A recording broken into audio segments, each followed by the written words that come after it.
Hello friends, I am Vikas and you are watching me on Art Magic by Vikas. आप सभी का मेरे इस प्यारे से यूट्यूब चैनल पे बहुत बहुत स्वागत है। तो आज मैं आपके लिए आया हूँ एक नई वीडियो। आज की नई वीडियो में मैं कुछ बनाने जा रहा हूँ ऐसा जो आज तक हमारे चैनल पे कभी नहीं हुआ है। आप देख पा रहे हो कि मैं अपने चैनल के ऊपर बहुत ही ज़्यादा एक डिफरेंट टाइप्स ऑफ कंटेंट आप तक लाने की कोशिश कर रहा हूँ। जो भी मैं नई चीज़ें बनाता हूँ एंड नई चीज़ें एक्सप्लोर करता हूँ, वो चीज़ें मैं आप तक लाने की कोशिश करता हूँ। तो आज की वीडियो में मैं यहाँ पे एक टेक्सटाइल आर्ट बनाने जा रहा हूँ। तो टेक्सटाइल आर्ट एक एक्सप्रेशन होता है ऑफ एन आर्टिस्ट जो कि अपने जो टेक्सटाइल वेस्ट होते हैं या फिर यार्न्स या फिर टेक्सटाइल के किसी भी फाइबर्स को यूज़ करते हुए एग्जिस्टिंग मटेरियल से हम एक आर्ट पीस बनाकर रेडी करते हैं। तो यहाँ पे आज की जो टेक्सटाइल आर्ट है वो मैं और मेरे फ्रेंड ने दोनों ने मिल के बनाया है। तो मैं और मेरे जो साथ में आपको मेरी फ्रेंड दिखेगी वो है गौरी। तो गौरी एंड मैंने मिलके ये पूरा का पूरा टेक्सटाइल आर्ट बना के कंप्लीट किया है, जिसका साइज़ होने वाला है 3 फीट बाय 3 फीट इन पूरा डायमेंशन में।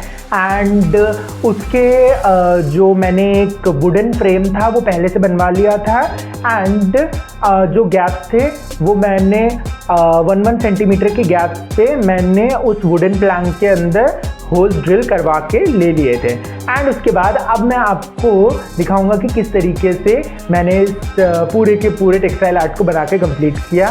तो स्टे ट्यून्ड विद मेरे एंड गौरी के साथ एंड पूरी वीडियो में देखिएगा कि किस तरीके से हमने ये वाला आर्ट पीस बना के कंप्लीट किया है। यहाँ पे हमने अपने टेक्सटाइल आर्ट के लिए जो भी यार्न्स लिए हैं उन्हें सॉर्ट आउट करना शुरू कर दिया है। तो हमारा जो भी हमने यार्न्स खरीदे थे वो हैंग फॉर्मेट में थे। तो जो भी हैंग्स थे उन्हें हमें पहले बॉल्स बनाने पड़ेंगे। तो ये जितने भी हैंग्स थे ये ब्राउन्स के शेड्स में आपको देखेंगे, 3 कलर शेड्स में, 3 to 4 में। एंड फिर यहाँ पे हमने सारे के सारे जो हैंग्स थे वो एक दूसरे में उलझे हुए होते हैं। तो इसी तरीके से हमने फिर उन उलझे हुए हैंग्स को मैं ओपन अप करके दे रहा हूँ एंड देन गौरी उसके बॉल्स बनाती जा रही है सो दैट हमारे पास पूरे जितने भी बॉल्स हो वो सारे के सारे एकदम साफ़ सुथरे बने हुए बॉल्स हो, जिससे हम जब आगे वीविंग करें तो उसमें हमें आसानी हो। तो यहाँ पे हमने सारे के सारे बॉल्स को जितने भी हमारे पास हैंग्स थे उनको क्लियर अप करके वो बॉल्स बना के कंप्लीट कर ली। नाउ अब आप देख पा रहे हैं कि हम लोगों ने यहाँ पे मैक्रमे की जो टेक्निक्स होती है उसे यूज़ करके यहाँ पे हम बड़े बड़े लंबे यार्न्स बना रहे हैं। बिकॉज़ हम जो टेक्सटाइल आर्ट बनाने वाले हैं वो हमें बहुत ही ज़्यादा टैक्टाइल टेक्सचर्स में चाहिए। तो हमें डिफरेंट थिकनेस ऑफ यार्न्स चाहिए, लेकिन हमारे पास यार्न्स तो एक ही थिकनेस के हैं। अब हम उन्हें थिक या फिर मोटा या फिर अलग अलग टेक्सचर्स में कैसे ही कर पाएंगे। तो इसीलिए हमने सोचा कि क्यों ना हम मैक्रमे टेक्निक को यूज़ करें एंड देन उसी के हिसाब से हम थिकनेस डिफरेंट थिकनेस के हमने मैक्रमे नॉट्स को यूज़ करके इन यार्न से मोटे एंड पतले बहुत सारे हमने ये जो हमारे वीविंग के लिए रस्सियाँ हैं वो बना के कंप्लीट कर ली हैं। यहाँ पे अब हमने शुरू किया है सबसे पहले अपना जो वुडन फ्रेम है उसे हमने ले लिया है। वुडन फ्रेम के ऊपर हम लोगों ने रेडियल वीविंग करने का सोचा है। यूजुअली वीविंग जो होती है वो फ्रॉम वन एंड शुरू होती है and goes up to like the final stage, लेकिन हमने यहाँ पे रेडियल वीविंग के बारे में सोचा है। तो आप देख पा रहे हैं एक स्क्वायर पूरा का पूरा वुडन ब्लॉक का मतलब हमने फ्रेम बनवाया, उसके अंदर 1 सेंटीमीटर के गैप पे हमने होल्स ड्रिल करवा रखे हैं। अब रेडियल वीविंग करने के लिए हमें जो अभी आप देख पा रहे होंगे वार्प सेट होगा। एक तरीके से वार्प इज़ द एक स्ट्रक्चर देगी हमारे पूरे के पूरे जो भी हम वीविंग करने वाले हैं। यहाँ पे जो टेक्सटाइल आर्ट है उसे हम वीविंग के कॉन्सेप्ट से ही बनाएंगे। That will be our main technique, weaving plus macrame. यही दोनों टेक्निक्स को यूज़ करके ट्विस्टिंग, टर्न, ब्रेडिंग, कॉइलिंग, इन्हीं सब को यूज़ करके will be making these textile art. तो यहाँ पे हम लोग एक एक होल से इस पूरे के पूरे फ्रेम के अंदर जितने भी होल्स हैं उससे एक धागा पास कर रहे हैं। देन उस धागे को हम सेंटर पे हमने एक रिंग बांधी है ताकि हमारा जो स्क्वायर बाहर का स्क्वायर है वो अंदर आते आते सर्कल में कैसे फॉर्मेशन होगा, क्योंकि हमें रेडियल वीविंग करनी है। तो at the centre we want something which is of a circular shape, ताकि हम जो भी वीविंग करें वो हमारी सर्कुलर मैनर में पूरी की पूरी एंड टू एंड वीव होती जाए, ताकि हम पूरा का पूरा स्पाइरल बनाएंगे तो हमें कोई भी उसमें रुकावट महसूस ना हो। तो यहाँ पे हम हर होल से ऊपर के ले जा रहे हैं। फिर हम सेंटर का हमने एक वुडन रिंग लिया है। वुडन रिंग तो हमारे पास थी नहीं, जो हमें एकदम वुडन की चाहिए थी, सर्कुलर हमें मिल नहीं पा रही थी, तो इसीलिए हमने थोड़ा सा जुगाड़ लगाया एंड हमने यहाँ पे यूज़ कर रखा है जो एम्ब्रॉयडरी फ्रेम का जो सर्कुलर रिंग होता है, वही हमने एम्ब्रॉयडरी फ्रेम को ही इसको सेंटर में बांध के एंड फिर उसके बाद हमने पूरे सारे के सारे कॉर्नर से आप देख पा रहे होंगे हमने ये वार्प सेट करना शुरू किया। ये भी एक टाइप ऑफ वीविंग टेक्निक होती है। लोग यूजुअली स्ट्रेट वीविंग होती है, जैसे परपेंडिकुलर थ्रेड्स होते हैं, जैसे वार्प एंड वेफ्ट जो होता है वो परपेंडिकुलर होता है, बट लेकिन रेडियल वीविंग के अंदर परपेंडिकुलर नहीं होता है, वो टैंजेंट फॉर्मेट में होता है, तो वो डिफरेंट एंगल्स पे प्लेस्ड होता है एंड फिर हमारा वो सर्कुलर मैनर के अंदर पूरा बनता जाएगा। तो आप देख पा रहे हैं कि कितना ज़्यादा टाइम लग रहा है इसको बनाने में, बट हमने हाफ को कंप्लीट कर लिया है। ये आप समझ पा रहे होंगे, इधर से जा रहा है, ऊपर से हम एक राउंड फॉर्म कर रहे हैं एंड देन नीचे से आते हुए दूसरी तरफ आ जा रहे हैं। तो इसी तरीके से हम सारे के सारे थ्रेड्स को कंप्लीट करेंगे। ये क्लोजर व्यू है आप सभी के लिए। तो ये कुछ अपडेट है अभी तक जो भी हम बना पाए हैं। अब आपको क्लोजर व्यूज भी हमने इसीलिए दिखा दिया है। इसी तरीके से हमने पूरे के पूरे जो ये वाइट थ्रेड्स हैं उसे हमने पूरा सेट कर दिया। वाइट जो थ्रेड है वो हमने ट्वाइन थ्रेड यूज़ किया है। ये बहुत ही ज़्यादा मजबूत होता है, आपने देखे होंगे फूलों की माला एंड वो सब भी इन वालों से बनती है, तो आप ये वाला थ्रेड यूज़ कर सकते हैं। एक फूलों की माला का जो थ्रेड आता है वो थोड़ा कमज़ोर होता है, बट वो नहीं लेना, आपको वो जो ज़्यादा मजबूत वाला होता है वो लेना है। यहाँ पे हम सेंटर में सबसे ज़्यादा पतले धागों से वीव करना शुरू कर रहे हैं, ताकि हम सेंटर में पूरा का पूरा जो वीविंग करें वो पूरी मतलब लेस टैक्टाइल इन टेक्सचर हो एंड जैसे जैसे हम बाहर की तरफ आएंगे वैसे वैसे हम जो रफनेस है, जो फील होगा पूरा जो टैक्टाइल टेक्सचर का, वो और भी ज़्यादा डेंस होता जाएगा एंड बहुत ही ज़्यादा और खुरदुरा होता जाएगा। तो यहाँ पे हम लोग छोटे छोटे मतलब थोड़े लंबे धागे ले रहे हैं, बट एक सर्टेन पोर्शन में ले रहे हैं, बहुत ज़्यादा लंबा नहीं ले सकते वरना आपको हैंडल करना बहुत ही ज़्यादा डिफिकल्ट हो जाएगा। क्योंकि यहाँ पे आप एट एनी पॉइंट आप थ्रेड ज्वाइन कर सकते हैं, तो there is no problem in doing that.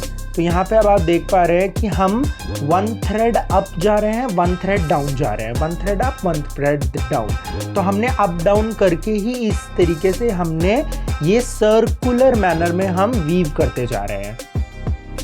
एक एंड कंप्लीट करते हैं सर्कल बना के, उसके बाद फिर दूसरा शुरू कर लेते हैं। तो इसी तरीके से हमने ये पूरा का पूरा एंड टू एंड हम स्टार्ट एंड फिनिश कर रहे हैं। यहाँ पे अब हमने देख पा रहे होंगे हमने कुछ ब्रेडिंग की जो ये थ्रेड्स हैं वो बनाए हैं, रोप्स बोलेंगे अगर हम इसे तो इन रोप्स को हमने कुछ पतले बनाए हैं, कुछ ब्रीडिंग से करे हैं, कुछ मैक्रमे से करे हैं, कुछ नॉटिंग टेक्निक से करे हैं।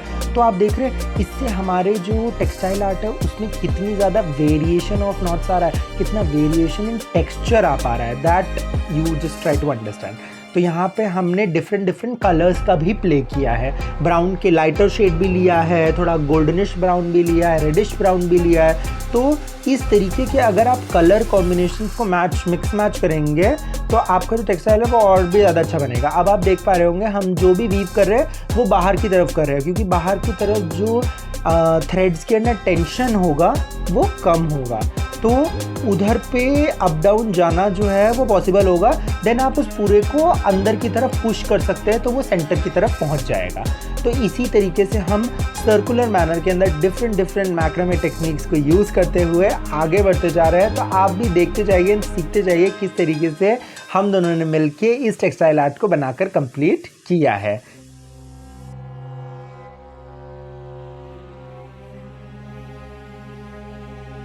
तो आप देख पा रहे होंगे हमारा जो टेक्सटाइल आर्ट है वो कितना ज़्यादा कंप्लीट हो चुका है। सबसे ज़्यादा इसमें मेन आई वुड से कि जो आपने रोप्स बनाएंगे वही मेजर रोल प्ले करेंगी, क्योंकि आप देख पा रहे हैं यहाँ पे भी कि आप जितने ज़्यादा मोटे रोप्स का यूज़ कर रहे हैं वो कितने ज़्यादा जल्दी बनता जा रहा है। बट हमने सेंटर के टाइम पे बहुत ज़्यादा टाइम लगाया था। देन आपको ज़रूरी नहीं है आप पूरा सर्कल ही कंप्लीट करें, वरना वो बहुत ही ज़्यादा मोनोटोन हो जाएगा एंड आपका जो पीस है वो भी बहुत ज़्यादा यूनिफॉर्मली लगने लगेगा। आप यहाँ पे देख पा रहे होंगे हमारे डिफरेंट कलर्स कहीं पे भी स्टार्ट हो जा रहे हैं। तो हम क्या करते थे कि एक कॉर्नर लेते थे, उस कॉर्नर के अंदर एक कलर किया, फिर उसको ओवरलैप करते हुए तो उसकी एंडिंग से हमने दूसरा कलर शुरू कर लिया। तो ज़रूरी नहीं है आपको पूरा सर्कल में ही जाना है। हमने सेंटर में थोड़ा सर्कल से स्टार्ट किया था, देन उसके बाद हमने थोड़ा सा एसिमेट्रिकल फॉर्मेट में जाते हुए इस पूरे को वीव करके कंप्लीट किया, क्योंकि जितना ज़्यादा वो एसिमेट्रिकल होगा उतना ज़्यादा अच्छा होगा। ज़रूरी नहीं है कि आपको जितने भी वाइट थ्रेड्स है उसमें अप डाउन करना ज़रूरी ही है, ऐसा कोई भी कंपल्सन नहीं। जितना ज़्यादा आप वाइट थ्रेड को अप डाउन करेंगे आपकी उतनी वाइट थ्रेड्स विजिबल भी होंगे। लेकिन हमें कम करने होते थे तो हम एक थ्रेड कभी कभार स्किप भी कर देते थे। तो स्किप करते हुए देन उसके बाद हम एक अबव थ्रेड्स को यूज़ करके करते हैं। आपका मेजर टास्क यहाँ पे ये नहीं है कि आपको सारे के सारे वाइट थ्रेड से पास करना ही है, नहीं। आपका मेजर टास्क यहाँ पे ये है कि आपके जो थ्रेड्स है वो बस बाइंड हो जाए। अगर वो मैक्सिमम अगर मैं बोलूँ 1/2 इंच की दूरी पे भी हैं अगर एक थ्रेड दूसरे से, तो there is no problem. Centre के साइड पे आपको ज़्यादा बाइंड करने की ज़रूरत थी क्योंकि वहाँ पे बहुत ज़्यादा पतले यार्न्स थे, तो थोड़ा बहुत करने की ज़रूरत है। बट बाहर की तरफ आते आते तो आप बड़े भी करेंगे तो चल जाएगा। वार्प में बहुत ज़्यादा टेंशन होने की वजह से एंड तक तो हमारे हाथ भी बहुत ज़्यादा दर्द होने लग गए थे, क्योंकि ये पूरे के पूरे जो मटेरियल हमने जो ये यार्न्स यूज़ कर रहे हैं ये पूरे के पूरे वुलन यार्न्स हैं। तो वुलन यार्न से एंड ये धागे खींचने की वजह से हमारे हाथ में बहुत ज़्यादा दर्द भी होने लग गया था।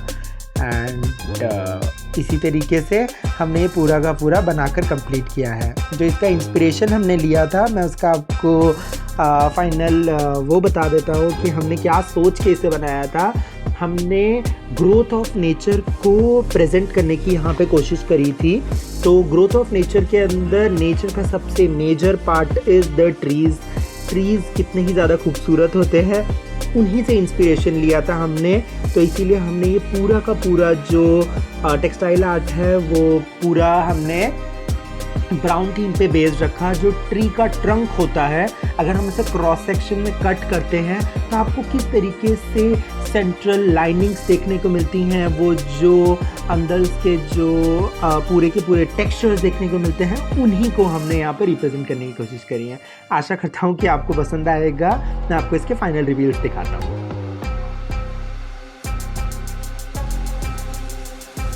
तो ये रहा टेक्सटाइल आर्ट का फाइनल रिव्यू। देख के बताइएगा कि ये कैसा लग रहा है आप सभी को। ये उसके कुछ पिक्चर्स। आशा करता हूँ कि आपको मेरी आज की ये टेक्सटाइल आर्ट की वीडियो पसंद ज़रूर आई होगी। पसंद आई तो कमेंट सेक्शन में बताना बिल्कुल भी ना भूलिएगा। हमने बहुत ही ज़्यादा मेहनत करी थी इस टेक्सटाइल आर्ट को कंप्लीट करने के लिए। आशा करता हूँ कि हमारा एक छोटा सा विजन एंड छोटी सी मेहनत आपको पसंद ज़रूर आई होगी। पसंद आया तो मेरी वीडियो को लाइक करें, चैनल पर नए हैं तो सब्सक्राइब करें एंड बेल नोटिफिकेशन दबाएं ताकि मैं जब भी कोई नई वीडियो अपलोड करूँ उसका नोटिफिकेशन सबसे पहले आपको मिले। तो मिलता हूँ मैं आपको इसी तरीके की न्यू आर्ट रिलेटेड कंटेंट के साथ। तब तक के लिए take care and bye bye.